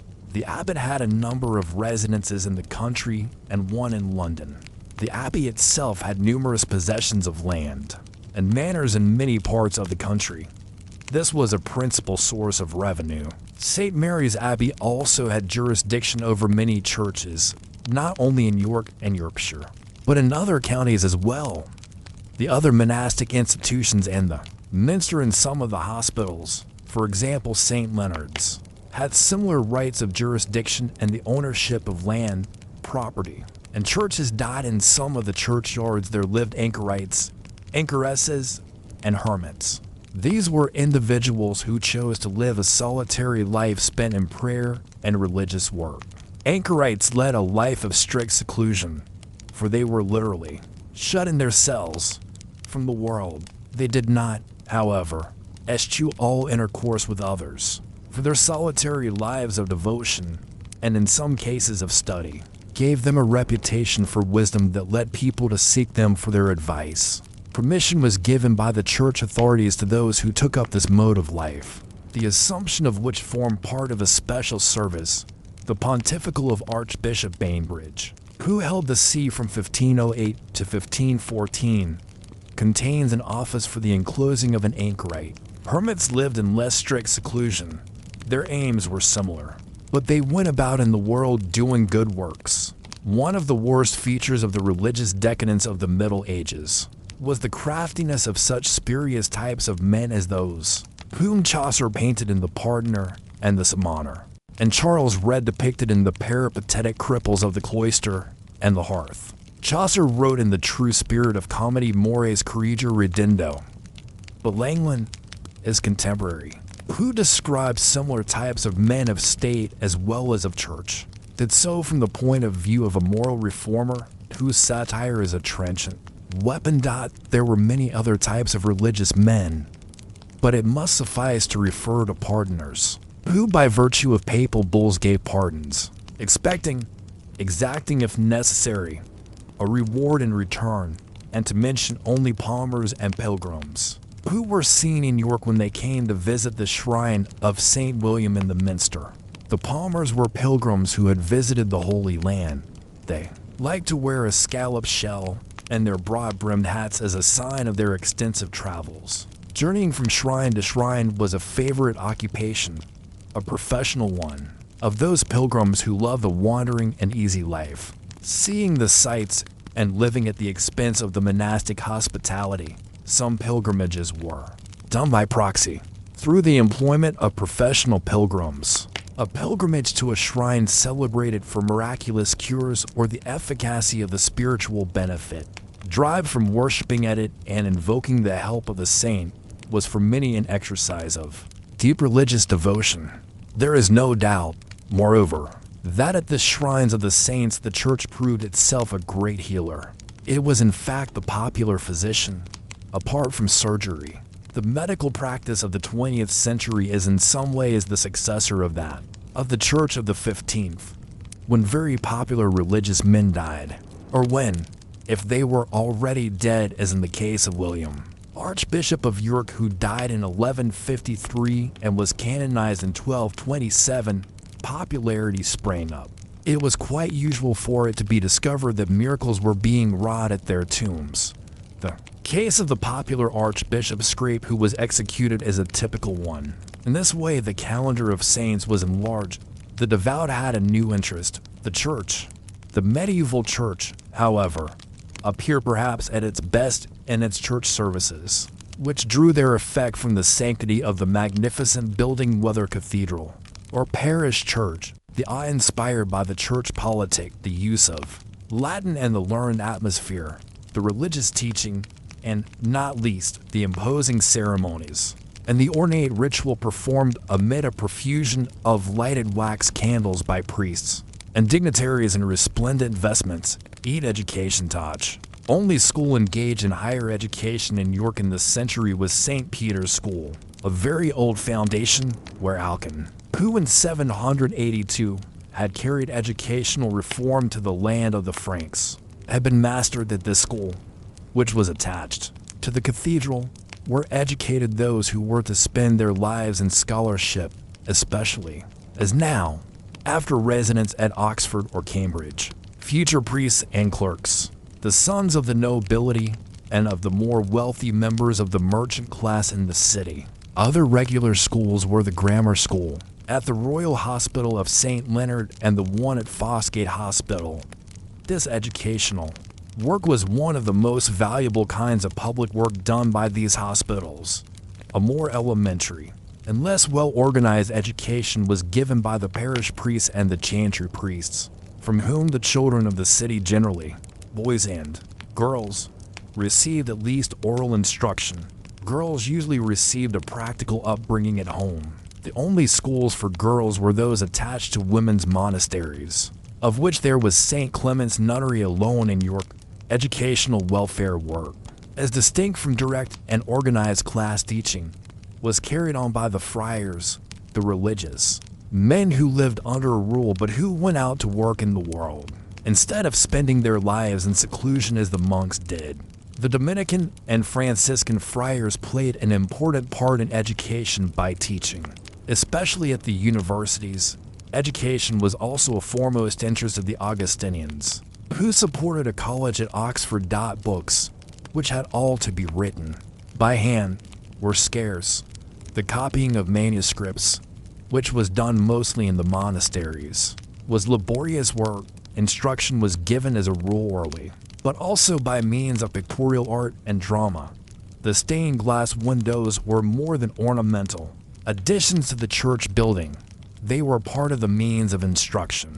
Medieval drama had originated in the church's effort to make events described in the gospel more real through their representation dramatically. The teaching of manual skill and craftsmanship was entirely the work of the masters of the crafts, under the general supervision of the guilds. The work of the age was made beautiful, and being handwork, each piece of work gained the interest of individuality. The details of architectural ornament, in consequence, show wonderful diversity of form. The naive spirit of the ordinary handicraft workman was often reflected in his work. The arts of the goldsmith, silversmith, bell founder, vestment maker, which required elaborate embroidery, and the sculptor, were practiced in York with excellent results. There has never been a University of York, although under Alcuin the School of York was doing work of high quality, work that gained European fame, even within the last 100 years. When so many provincial universities and university colleges have been established, York, one of the most appropriate places, has not obtained a university. News and information reach the citizens mainly from personal intercourse. Merchants visiting other cities discuss with fellow merchants not only their immediate business, but also past and current events. Pilgrims, palmers, and sailors recited their adventures on distant seas and lands and told of the wonders of the world. The ordinary citizen, who read little, depended on conversations with better-informed citizens and strangers. The city council was continually in communication with the king and the great officers of state. Information filtered down from the council to the citizens. The messengers often supplied the latest semi-official news. Officials and servants attached to the royal service or to that of nobles or of ecclesiastics like the Archbishop of York were the source of much political gossip. The news of the country passed to and fro between the city and the monastic lands, the castles, the manors, and the forests by means of the visits of men who lived at those places. Markets and fairs and public assemblies, whether the holding of assizes or on state visits, were occasions for the dissemination of news. The ordinary citizen gathered news and information also from the pulpit and from guild and parochial meetings, and from the bellman. The only authoritative news he received at first hand he got by listening to the public reading of proclamations. In the Middle Ages, educated men who had no inclination for the life of the church, monastic or secular, nor for landed proprietorship, with which was combined hunting and soldiering, became clerks. The clerks in the royal service helped in the work of administration of national affairs. Tradesmen, sons of ability and opportunity, succeeded in gaining good positions in this service. Nobles also employed clerks. Altogether, there seems to have been in the 15th century good provision for higher education. The people of the Middle Ages were not illiterate. The outstanding age of illiteracy, not to mention a host of other evils in England, was the age that began with the Industrial Revolution, when statesmen failed to make the public services keep pace with the rapidly increasing population and the rapid development of new conditions. That there was as large a public ready and eager to buy the books that printing from type made possible has been regarded as a disproof of general illiteracy. The books were published in the vernacular. The people read them. It was in 1476 that Caxton set up his press at Westminster. The first printing press established in York was set up in 1509. Nevertheless, the general state of education and scholarship in England in the 15th century was at a low level, mainly owing to lack of enthusiasm and to the limited subjects of study. Natural science was unable yet to flourish. Medieval education was humanistic, but the old springs of this form of study were nearly dried up. The Greek classics were entirely lost, even the few Latin classics that the medievals possessed. They did not understand aright. To Virgil's Aeneid they gave a Christian interpretation. Grammar was the basis of study, which dealt mainly with such works as those of Cicero, Virgil, Boethius. The 15th century, the last century of an age, was a backwater in education as in literature. The great revival was to come. The 15th century was indeed a century of revolution, and so far is under the almost placid surface of continuity and conformity.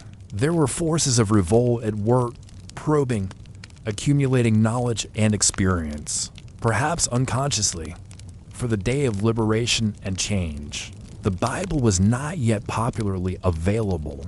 Wycliffe had been a pioneer in the work of translation and publication, but Tyndale and Coverdale in the 16th century supplied what he had aimed at doing in the 14th. The 15th century was the quiet dark hour before the dawn. As Coleridge expressed it, no sooner had the revival of learning sounded through Europe, like the blast of an archangel's trumpet, than from king to peasant there arose an enthusiasm for knowledge. The discovery of a manuscript became the subject of an embassy. Erasmus read by moonlight because he could not afford a torch, and begged a penny, not for the love of charity, but for the love of learning. But even then, when the enthusiasm and the will were there, such was the dearth of material for learning that, as in the case of Erasmus, the pioneers had practically nothing to work at but the classical texts and a few meager vocabularies with etymologies of medieval scholarship. In 1491, Grocyn began to teach Greek at Oxford.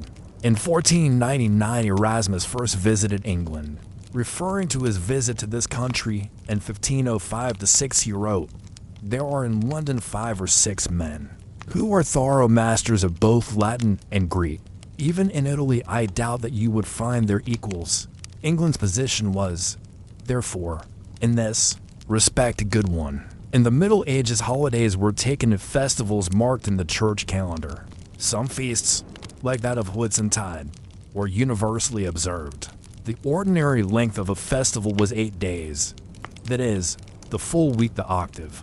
Apart from pilgrimages, the ordinary people traveled little. Moreover, the life and property of travelers were not altogether secure in the forest land, with the result that treasure and distinguished people traveled under the care of an armed escort.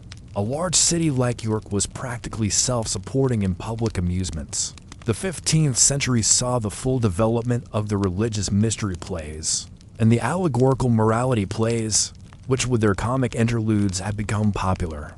From the 13th and 14th centuries, the Feast of Corpus Christi, instituted about 1263, was the most important time in the year for the playing of these typically medieval dramas, begun more than 3 centuries earlier within the church and performed by the clergy as a dramatic reinforcement of the services and preaching. The medieval drama owed its origin mainly to the church, which maintained its influence as long as this drama continued.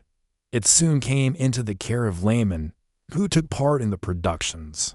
In the 15th century, these plays, which were produced almost entirely by laymen, were so numerous that they were formed in cycles or groups.